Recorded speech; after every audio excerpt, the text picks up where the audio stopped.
यथा भक्तः प्रणमति, भक्तः भक्त, प्रणमति प्रणाम करता है, भक्त प्रणाम करता है। भक्तः यहाँ पर ये कर्ता शब्द हुआ, क्योंकि प्रणमति इस क्रिया को करने वाला कौन है, तो भक्त है।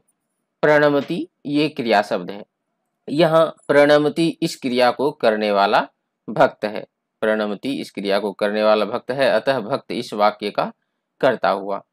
तो इतना ये लिखने से इसका व्याख्या पूरा हो जाएगा। आगे देखते हैं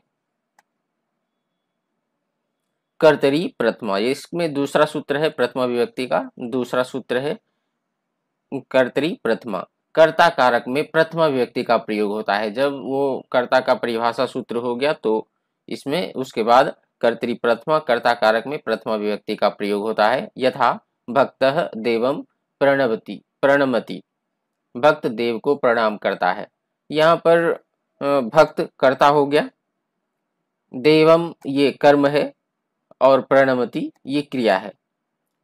प्रणमति इस क्रिया को करने वाला भक्त है, इसलिए कर्ता, और प्रणमति ये क्रिया शब्द है। यहाँ भक्त करता है, अतः कर्तरी प्रथमा, इस सूत्र से भक्त शब्द में प्रथमा विभक्ति हुआ है। अव्यय योगे प्रथमा, अव्यय योगे प्रथमा, अव्यय शब्दों के योग से प्रथमा विभक्ति का प्रयोग होता है। यथा आशीषः इति मम नाम अस्ति, आशीष यह मेरा नाम है। यहाँ पर इति ये शब्द अव्यय है और इस अव्यय शब्द के योग से आशीष इस शब्द में प्रथमा विभक्ति का प्रयोग हुआ है। आगे जो सूत्र है उसको देखते हैं। अविधेय मातृ प्रथमा, अविधेय मातृ प्रथमा, अविधेय शब्द का अर्थ होता है नाम, अविधेय मतलब नाम होता है, अर्थात केवल नाम व्यक्त करना हो तो प्रथमा विभक्ति का प्रयोग होता है। यथा बालकः, देवः, कृष्णः, गजः ये सब नाम है, तो इसलिए नाम व्यक्त करना हो तो प्रथमा विभक्ति का प्रयोग होता है। आगे जो सूत्र है संबोधने प्रथमा, संबोधने प्रथमा, संबोधन कारक में प्रथमा विभक्ति। तो संबोधन क्या है, किसी को जिस शब्द के माध्यम से बुलाते हैं या पुकारते हैं तो वह शब्द संबोधन होता है। बुलाना या पुकारना जिस शब्द के माध्यम से होता है उसे ही, उस शब्द को ही संबोधन कहते हैं। और संबोधन कारक में संबोधने प्रथमा, इस सूत्र से प्रथमा विभक्ति का प्रयोग होता है। यथा हे कृष्णः अत्र आगच्छ, हे कृष्ण यहाँ पर आओ। यहाँ पर ये हे कृष्ण ये संबोधन है, यहाँ संबोधन वाचक ये चिन्ह भी दिया हुआ है, संबोधन वाचक चिन्ह। तो इस शब्द में प्रथमा विभक्ति का प्रयोग होता है, संबोधन में भी प्रथमा का। आगे जो है वो द्वितीया विभक्ति का सूत्र है, प्रथमा विभक्ति का पूरा हो गया। कर्तुरीप्सित तमम कर्म, कर्तुरीप्सित तमम कर्म, यहाँ इसका जब विच्छेद करेंगे तो कर्तुः और इप्सित तमम, कर्तुः मतलब कर्ता की और इप्सित तमम मतलब अत्यंत इच्छित या प्रिय वस्तु, प्रिय। तो कर्ता की अत्यंत इच्छा जिस कार्य को करने में लगे उसे ही कर्म कहते हैं। यथा बालकः फलानी खादति, लड़का फल खाता है। यहाँ पर कर्म क्या है, तो फलानी शब्द ये कर्म है। बालक का जो है खाना खाता है, क्या खाता है, क्या प्रिय है, तो फल है। तो इसलिए यहाँ पर ये फल क्या हो गया, कर्म है, कर्म है, क्योंकि बालक का जो इच्छित वस्तु है वो फल खाना है, तो यहाँ पर फल ये कर्म हुआ। आगे देखिए, और जब ये परिभाषा सूत्र है इसका कि कर्म किसे कहते हैं, कर्ता की अत्यंत इच्छा जिस कार्य को करने में लगे उसे कर्म कहते हैं। तथा कर्मणि द्वितीया, इस सूत्र से कर्म कारक में द्वितीया विभक्ति का प्रयोग होता है। यथा छात्रः विद्यालयम गच्छति, यहाँ पर विद्यालयम ये शब्द कर्म है। छात्रः विद्यालयम गच्छति, छात्र विद्यालय जाता है, छात्र विद्या जाता है, कहाँ जाता है, जाने का मतलब छात्र का कहाँ हार्दिक इच्छा है, तो विद्यालय, तो इसलिए विद्यालय यहाँ पर कर्म हुआ। यहाँ विद्यालय कर्म है, अतः कर्मणि द्वितीया सूत्र से विद्यालय शब्द में द्वितीया विभक्ति का प्रयोग हुआ है। आप चाहें तो थोड़ा व्याख्या इसमें लिख सकते हैं, यहाँ पर ये लिखने के बाद, थोड़ा व्याख्या लिखने के बाद, उदाहरण देने के बाद इस चीज को आप लिख देंगे तो जो भी एग्जामिनर होंगे उनको समझ में आएगा कि बच्चा अच्छी तरह से समझ गया है। आगे देखते हैं क्रिया विशेषणी द्वितीया, इसका ये सूत्र जो है क्रिया विशेषणी द्वितीया, क्रिया विशेषण में क्रिया की विशेषता बताने वाले शब्द को मैं परिभाषा भी दे दिया हूँ, इतना यहाँ तक ये लिखना जरूरी नहीं है शुरू से, अगर लिख देते हैं तो अच्छी बात है। क्रिया की विशेषता बताने वाले शब्द को क्रिया विशेषण कहते हैं तथा क्रिया विशेषण शब्दों में द्वितीय विभक्ति का प्रयोग होता है। विशेषण तो जो संज्ञा या सर्वनाम की विशेषता बताता है उसे विशेषण कहते हैं, और क्रिया विशेषण जो क्रिया की विशेषता बताता है उसे क्रिया विशेषण कहते हैं। यथा जैसे पवनः मंदम मंदम चलती, पवन धीरे धीरे चलता है, हवा धीरे धीरे चलती है। यहाँ ये चलना ये क्रिया का विशेषण शब्द मंदम मंदम है, जो बताता है कि हवा चल रही है कैसे, तो धीरे धीरे। यहाँ पर मंदम शब्द, ये मंदम मंदम ये क्रिया विशेषण है। उदाहरण दिया हूँ, गायिका मधुरम गायती, गायिका मधुर गाती है, तो गायती ये क्रियापद का, मधुरम ये शब्द क्रिया विशेषण है।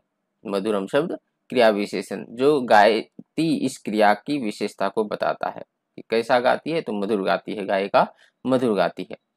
यहाँ चलती एवं गायती ये दोनों ही क्रिया है तथा मंदम मंदम एवं मधुरम क्रमशः ये शब्द क्रिया विशेषण है, जो मैं यहाँ पर लिख करके इंगित भी किया हूँ। मंदम मंदम चलती का विशेषण और मधुरम ये गायती का विशेषण है। चलिए अगला सूत्र की ओर बढ़ते हैं।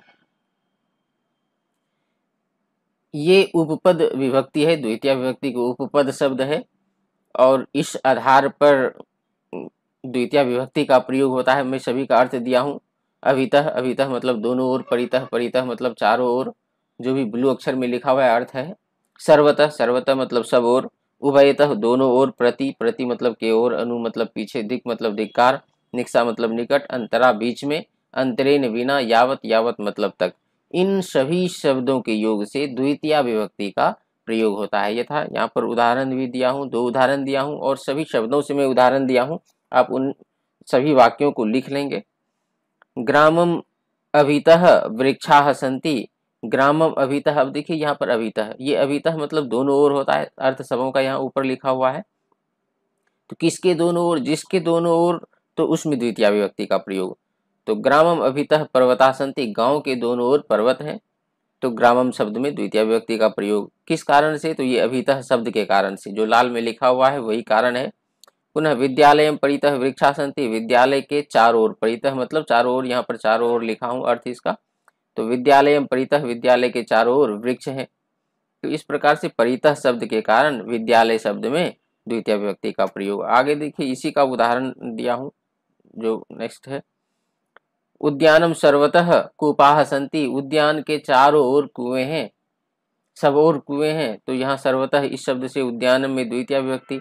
यहाँ प्रति इस शब्द के योग से द्वितीय विभक्ति देवालयम शब्द में। अनु उपसर्ग के योग से रामम शब्द में द्वितीय विभक्ति। धिक इस शब्द के योग से पापिनम इस शब्द में द्वितीय विभक्ति। निक्सा इस शब्द के योग से ग्रामम शब्द में द्वितीय विभक्ति। अंतरा इस शब्द के योग से राम और लक्ष्मण दोनों शब्द में द्वितीय विभक्ति का प्रयोग हुआ है। अंतरेण, अंतरेण मतलब बिना।